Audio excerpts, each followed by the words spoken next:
kind of pick up in the middle of an interrupted story when you get to the 19th chapter of the Gospel of John. You find that there is already a serious event in process, and that is, of course, the reality that Christ has been arrested. He has now gone through mock trials. I say mock because the trials were illegal by their own Jewish law. It was done in the middle of the night, didn't have adequate witnessing, it was handled improperly from the get-go, all by the Jewish standards and so forth. And now we find Jesus making a series of appearances before a variety of people. First Annas, the father-in-law, the ex-high priest, and then Caiaphas, and then Pilate, and then back and forth and in and out. Quite a series. I believe there are some 6 different trials recorded, if you put the gospel accounts together, that occurred on these hours right there in the morning, the wee hours of the morning, which in itself was illegal, that had Christ being the centerpiece of them. And of course, a lot of that had to do with Pilate. If you go back in chapter 18, just a few verses to kind of get us in tune, we find in verse 37 that Pilate said unto him, "Are you a king then?" And Jesus answered, "You say I am a king. To this end I was born, and for this cause I came into the world, that I should bear witness to the truth." And there you have what Jesus' definition of his role as the king of the kingdom is. Okay, it's the kingdom of truth. It's often missed by a lot of people, but this elicits a response, and he puts it this way at the very end of verse 37. To Pilate, Jesus says, "Everyone that is of the truth," in other words, as part of my kingdom, being a believer in who I am as the king of the kingdom of truth, will hear my voice. And Pilate's response pretty well puts him right where his very soul is. What is truth? And again, last Lord's Day, we talked about a variety of perspectives that you can take on that, depending upon what you want to emphasize. What is truth? What is truth? What is truth? Or the despondent heart of a guy who didn't really want to be anywhere close to Jerusalem, but as a politician working his way up, you have, what is truth?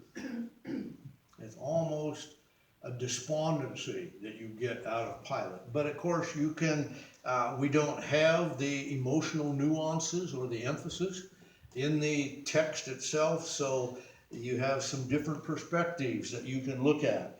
And from that we find then that Pilate goes on, when he had said this, he went out again to the Jews and said to them, "I find no fault at all. But you have a custom that I should release unto you one at the Passover. Will you therefore that I release to you this King of the Jews?" And they cried to him, saying, "Not this man, but Barabbas."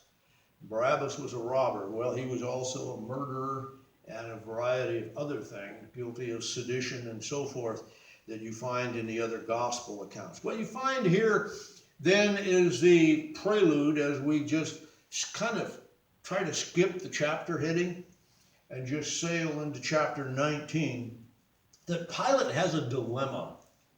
Okay? He knows Christ is innocent. Okay? He knows it by having his finger on the pulse of Jerusalem and Jewry in general.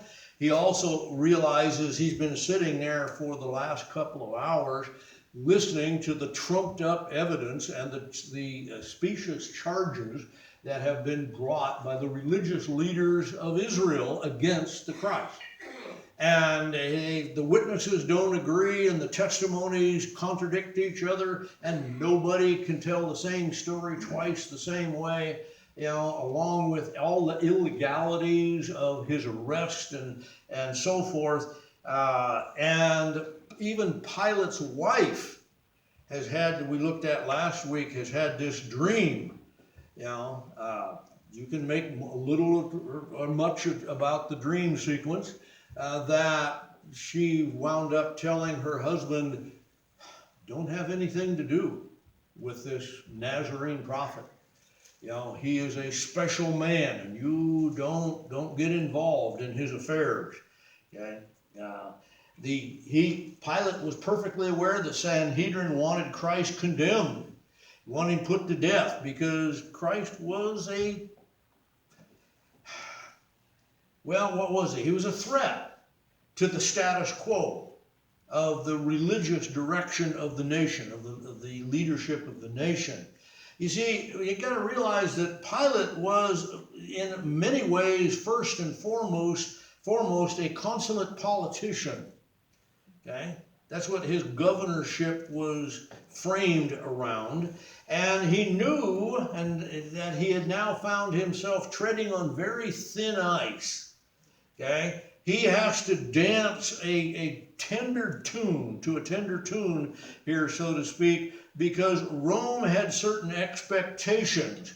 And Rome did not want a rebellion of any kind going on, starting in Jerusalem under the rule of Pilate. Jerusalem was a hotbed of political and religious dissent. Okay? The nation's zealots just loved Jerusalem, especially in these feast weeks where they came together and combined their rhetoric and their forces and inflamed each other. Pilate, as governor, had the authority to quell riots. He could call out the Roman legions and do it, but he also had accountability as governor directly to Rome that had appointed him to that position to keep the peace. So what does he do? He finds himself in a quandary. Okay? Let's read together, follow with me, the first few verses of chapter 19. Then Pilate therefore took Jesus and scourged him. And the soldiers plaited a crown of thorns, put it on his head. They put on him a purple robe and said, Hail, King of the Jews! And they smote him with their hands. Pilate therefore went forth again and said to them, Behold, I bring him forth to you, that you may know that I find no fault in him. Then came Jesus forth, wearing the crown of thorns and the purple robe. And Pilate said unto them, Behold the man! When the chief priests, therefore, and officers saw him, they cried out, saying, Crucify! Crucify! Pilate said unto them, Well, you take him and crucify him. I find no fault in him. The Jews answered and said, We have a law. By our law he ought to die, because he made himself the Son of God. Well, that's a good place as any, I suppose. The first three verses talk about the scourging and the proclamation here regarding the King of the Jews and things that went with it. The crown and the robe, interesting, crown of thorns. Remember, one of the things God cursed the earth with when he expelled Adam and Eve from the Garden of Eden was thorns. Okay? That's why we have them. We still deal with them today. That's part of the curse thing. And he had a crown of thorns. And of course, Joshua thorns are like any place from an inch to an inch and a quarter, and that would have been jammed down on his head. Everything in the picture calls, for the pain and the blood streaming down off of his head. And then the robe. No offense to those of you that like thrift stores, but this was probably a second-hand, moth-eaten, it's a dog blanket type of thing, because they weren't going to waste anything of any value on a condemned criminal. That the Roman soldiers certainly wouldn't, and they had done this, as to build something that would be a laughing object. Something that would be an object of ridicule, as it were, going down through here. Now, the question that should come to our minds is, having declared already several times Jesus being innocent, why then that's an acquittal. He's gone out publicly, he's walked out there in front of the Jewish leadership and declared him to be innocent of all charges. And now he persecutes. Now he does something that was reserved only for condemned criminals. Yeah, he's innocent, but go ahead and torture him anyway. What? the question is, why would he even take that course of action? We don't have anything that really nails it down as far as in the text itself. So I'm going to say possibly. You like that? Possibly an action, and with the brutality and the blood and the pain involved, maybe Pilate thought that would appease the Jewish leaders. Possibly they'd see the blood flowing and the pain and the anguish on a human scale, and they'd say, yeah, okay, that'll satisfy us. Maybe, notice the definitive, maybe, possibly, potentially, that could have factored into the whole thing. We don't know for certain, okay? We do know that it's completely illegal. Pilate's public statements provided that legal acquittal from any charges or specifications that the Sanhedrin had brought against him. And now Pilate turns right around equally illegally and treats him as a condemned criminal. Wow. It's quite a mixed up mess, isn't it? He has him flogged as a criminal. That's the scourging part of it. Extremely brutal. If you've ever looked this up, it equates to the old cat o' nine tails type of thing. Okay, where they took a whip with multiple ends on it and embedded pieces of sharpened metal inside of the whip ends.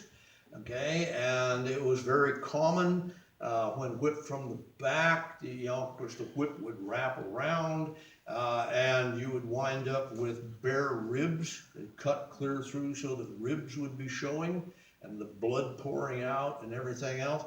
40 lashes was considered a death sentence because apparently nobody could, keep life in their body by 40 actual lashes. So you had the whole proverbial 39 lashes. Apostle Paul writes about that in some of his epistles. Okay? That's the way they skated around it. Okay? Instead of giving 40 lashes, you gave 39 and really ripped it to it on the last 3 or 4. Just the pain usually put people in shock along with the blood loss and would cause the death and the weak. This is part of where the weakness came from, by the way, where Jesus carrying the crossbar out to the place of crucifixion didn't have the physical strength to do it.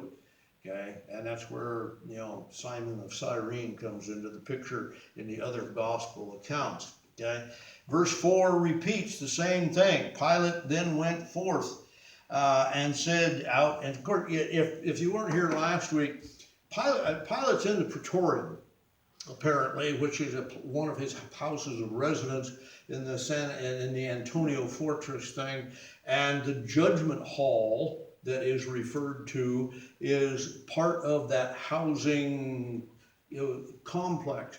It was part residence, part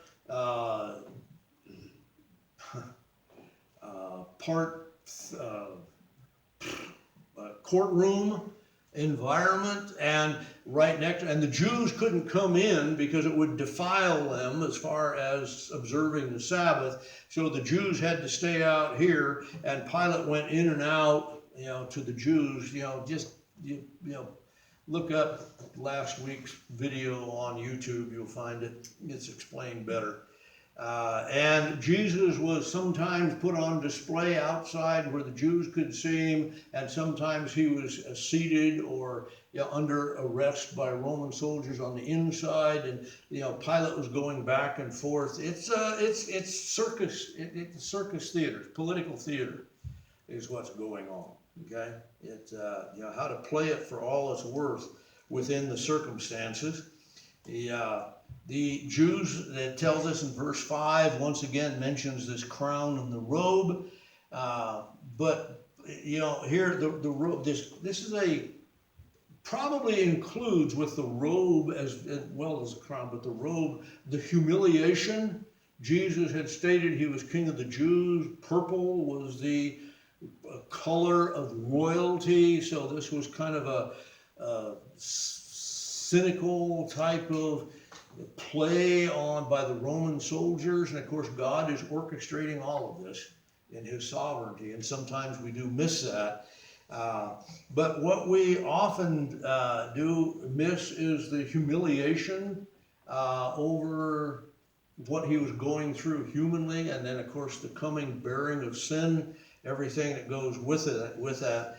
But please note that Jesus was not suffering for himself, nor was he suffering just for the people of that time.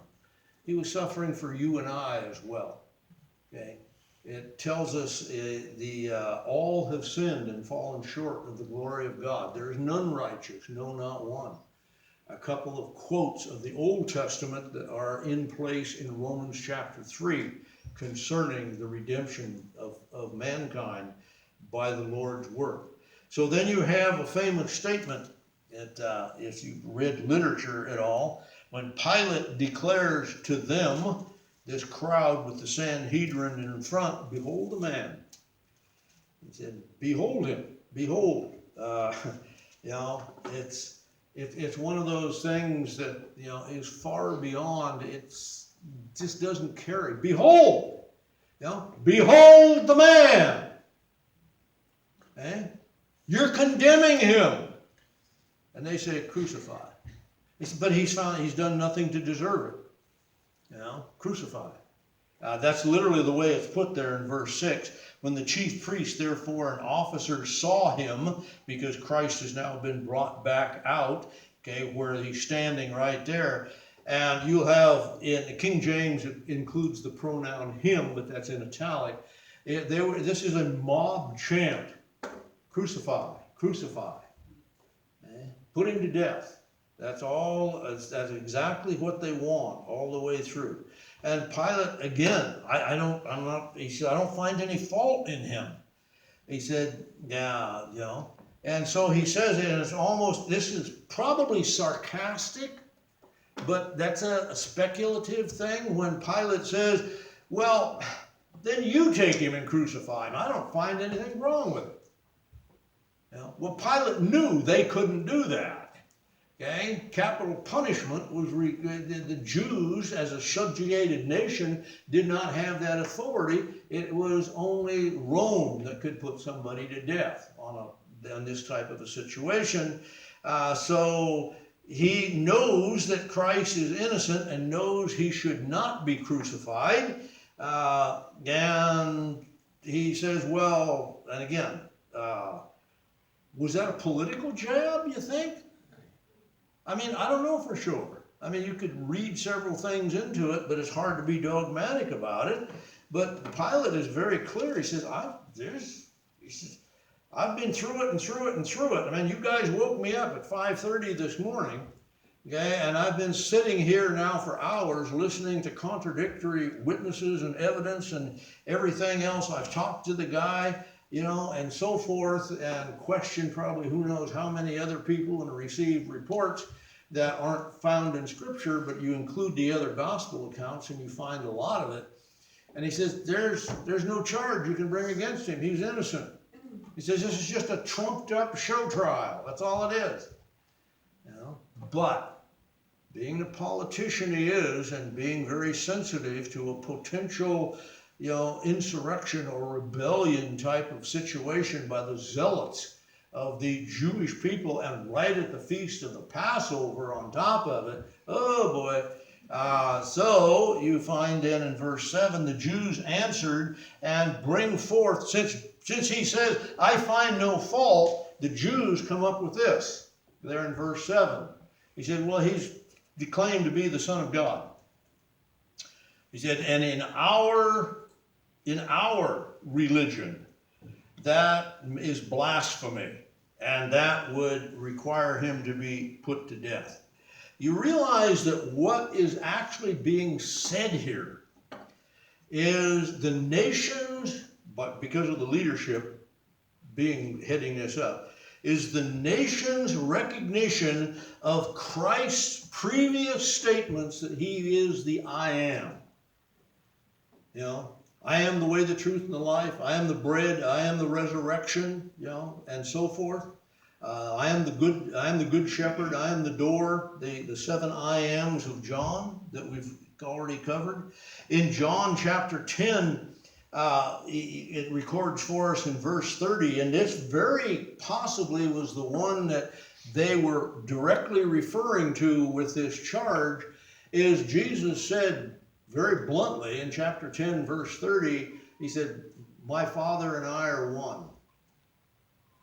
I mean, it was serious enough and understood then, because they tried to stone him to death right then, but it wasn't his time. Again, God orchestrating, God keeping track, hold of the reins, so to speak, and everything that goes with it. The point being is the Jewish leadership was not under some type of delusion about who Jesus was.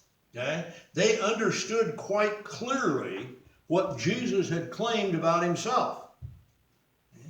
And they wanted him killed because of it, because that was not the status quo of how the Jewish leadership wanted the nation run. And you get a lot of this. So, back inside the judgment hall, then, we find some other things going on. Verse 8, when Pilate therefore heard that saying, he was more afraid. Actually, it's more of he was more concerned. He had a heightened concern of what was going on. Okay? He went again into the judgment hall and said to Jesus, more of a private audience thing, back inside, whence art thou? Now, that's King James English, and they understood it good 400 years ago. And what he's actually saying is, who are you? Really?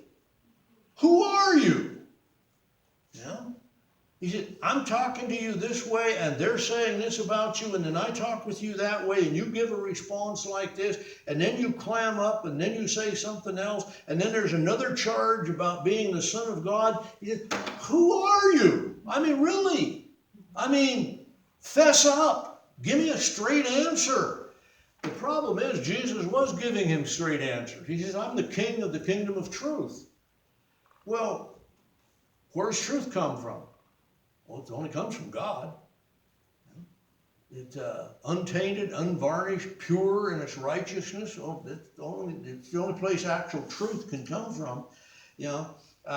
But so what you have then is that response. And he said, don't you know, he goes on in verse 10, that I have the power, you can read it authority, that's the word being here, to crucify you. And he said, I also have the authority to release you. Jesus answered and said, you could have no power at all against me unless it was given you from above. Therefore, he that delivers me to you has the greater sin. And from that time forward, Pilate sought to release him. But the Jews cried out, saying, if you let this man go, you're not Caesar's friend, and we're going to tattle on you. We're going to jump on Twitter, and we're going to publish it all over the place that you are siding with somebody who is an enemy of Rome. Yeah, because whoever makes himself a king is conspiring against the rule of Caesar. That's what is being said here as well. Okay? This verse 8 talks about this statement of deity that we saw in verse 7. And Pilate heard that, and all of a sudden his concern meter ratcheted up about 3 levels. Because that is a troubling thing for him to think about. Because according to Roman religion, of the Roman government, Caesar was deity. Okay? He inherited that when he became Caesar. He spoke as God from the throne of God because he was considered to be God. And now if there's another God that's brought onto the scene, all of a sudden you've got issues, okay, politically and religiously, and it may break out in rebellion. This now all of a sudden Christ is going to be viewed as more of an insurrectionist, more of a rabble rouser, perhaps attempting to usurp some of Rome's authority, and there's a potential there of rebellious intent against the rule of Rome. Things are getting a little sharper on the edges at this point. Okay? Verse 9, the question is here, who are you, that I've already emphasized. And it kind of like included is not only who are you, but it seems that it would be kind of like, what have you done that has caused such a reaction from your Jewish countrymen? I mean, you've irritated the dickens out of the leadership of the nation. What did you do that pushed their buttons that hard? I mean, who cares what you claim? Big deal. On top of that, Pilate knows. These guys gone around, he's done some teaching, he's done a few supposed miracles, he's done good, he's fed people, he's healed people, and so forth. And Pilate's going, so what's the gripe against this guy? He's doing good and gets condemned by the leadership of the nation. That, it seems that at least part of that is there. Okay? Notice that Jesus gives no answer. Okay? Jesus gave him no answer. When Jerry read Isaiah 53, one of the things that is picked out there as a lamb before the slaughter, okay? He wasn't going to defend himself, because in fact it was God's intent from before the foundation of the world that Christ would die on that cross. We don't sometimes understand how God works on those issues, but Christ as a lamb dumb before the shearer type of thing. And how many of you have sheared sheep? Oh, you have my sympathy. You really do. And how long did it take you not to smell like sheep? A couple of weeks? Yeah. Anyway, how about that? You can work on that in your trivia type of stuff. Verse 10 essentially is Pilate saying, how can you dare not to answer me? I am the governor. I am the top banana. I am the head cheese. I am the guy who's got all the clout. He says, I have humanly, please note, humanly, the authority to free you or to condemn you. And you'd best whip out your best argument right now and speak in the defense of yourself. Otherwise, I'm going to turn you over to the crowd. Yeah. And Jesus goes, you don't understand what's going on at all, do you? Of course he doesn't. He's not in the kingdom of truth. He'd have heard Jesus' voice if he'd have been a believer, if he'd have been part of the truth, but he's not there. He said, it's Pilate is a pawn from at least one perspective. He doesn't know why he's doing what he's doing. He thinks he does, as the human governor trying to quell any possible insurrection and so forth, but he doesn't realize that he is being orchestrated by God himself. Okay? So you have in verse 11 actually a two-part response that, again, on the surface is quite oblique as an answer. It's not a direct response as such. And it's this way. The first part is, my Father, God in heaven, is totally sovereign. That's what he said. You could have no power at all against me unless it was given you from above. Very clear statement. Go back and you read the prophet Daniel sometime, and you'll find some terrific statements in there when Daniel stands in front of King Nebuchadnezzar, and Nebuchadnezzar is bragging about being the world dictator, and Daniel says, God put you in that position, and God can take you right out of it. Human authorities have their places and their purposes, but it's all within the plan of God. Don't think too highly of yourself just because humanly you're a big shot. Okay? Just because you got dog catcher of Cambridge on your lapel pin, it doesn't exactly hold a lot of weight with the throne of eternity. So without God allowing the intended crucifixion, it would never come to pass. It would have never happened. It would have never come about at all. The entire event is centered in God's will to bring about the redemption of mankind. God has orchestrated this from the hallway of eternity past. Secondly, you have a second part of the statement, and it is a separate part. Please note. Therefore, it's a conclusion. Okay, now he's going to make a separate statement. He that delivered me to you has the greater sin. Who delivered Jesus to Pilate? Well, Judas did. Okay, that was part of it. The guards that captured in the garden and took him there. The Sanhedrin, in its composite form. You could say probably blame the Roman Empire to some degree, or you could probably put the blame right where it goes in its complete sense, you and me, all of mankind, because it was our sins that put Christ on the cross. Okay?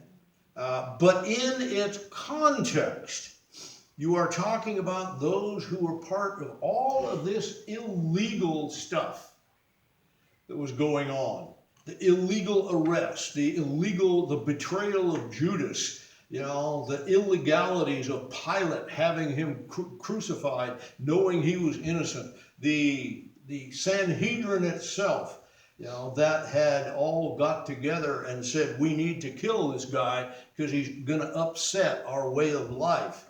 That is the immediate context that is here. Okay?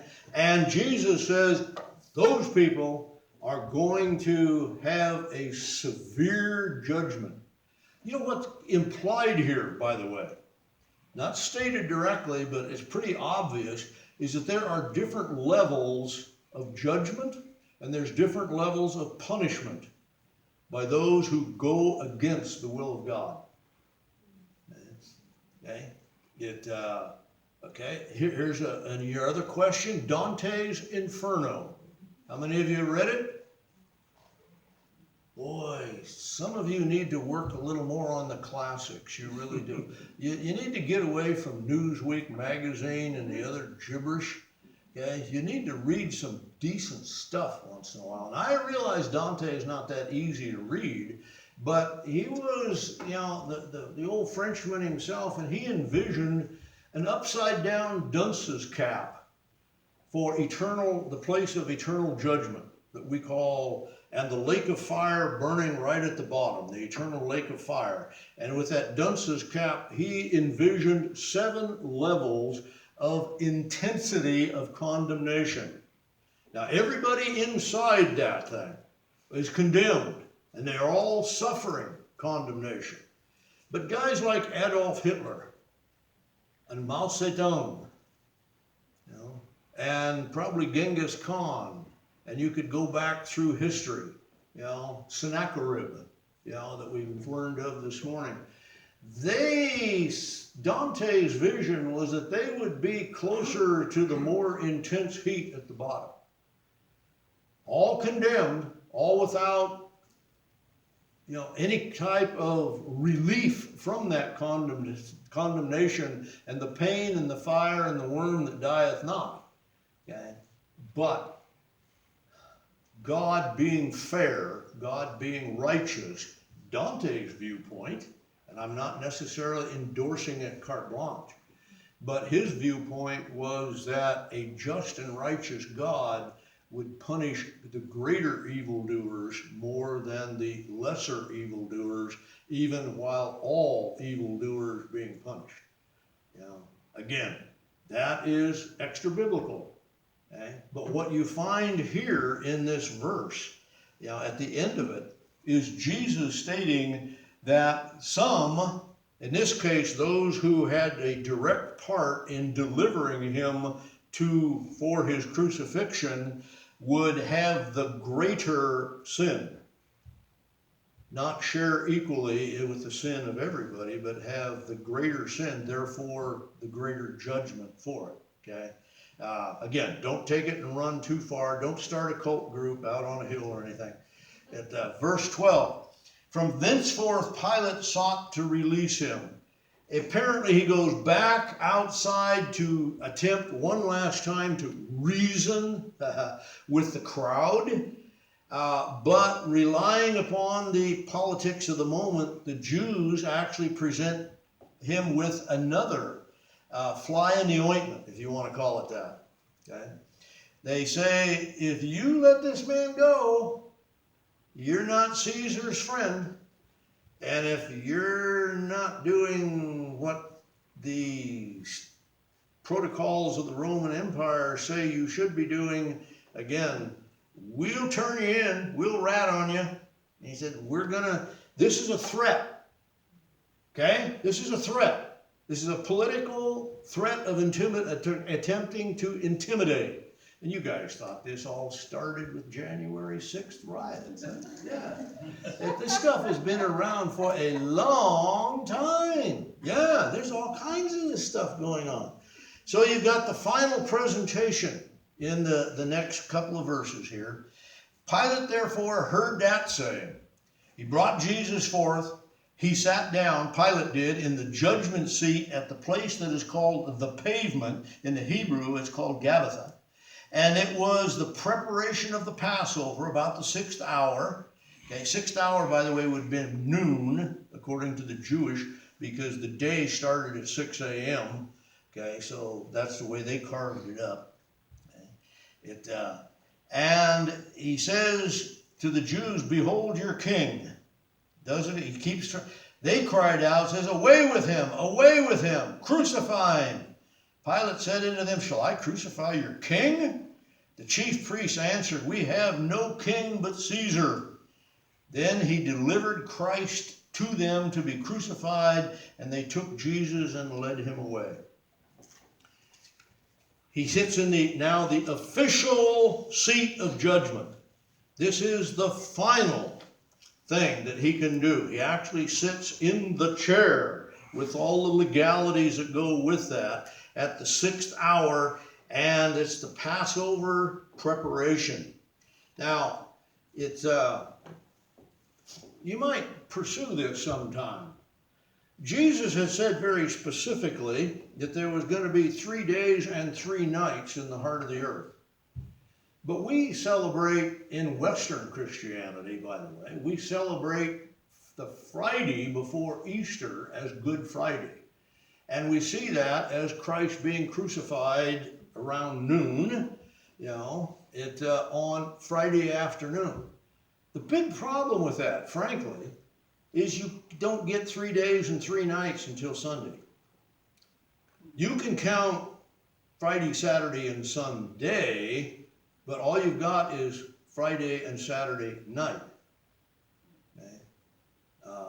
It makes kind of an interesting thing because there was a double Sabbath that year where Friday was considered to be a holy day, which means it was a Sabbath, practicing Sabbath day, which means as far as the Jews and their Passover feast, that the Sabbath celebration, as far as the actual observance, would actually begin at sundown on Thursday. Again, it's a good way to start a fight in almost any Christian congregation, over the whole thing. But if you really take a look at it, then it brings up some other things that maybe I'll do on Sunday night, and you can come back and find out all about it. In any case, verse 15, after having been presented, behold your king, crucify. Mob dynamics. Yeah, it's how you work. And Pilate says, really? Kill your king? And they say, we have no king but Caesar.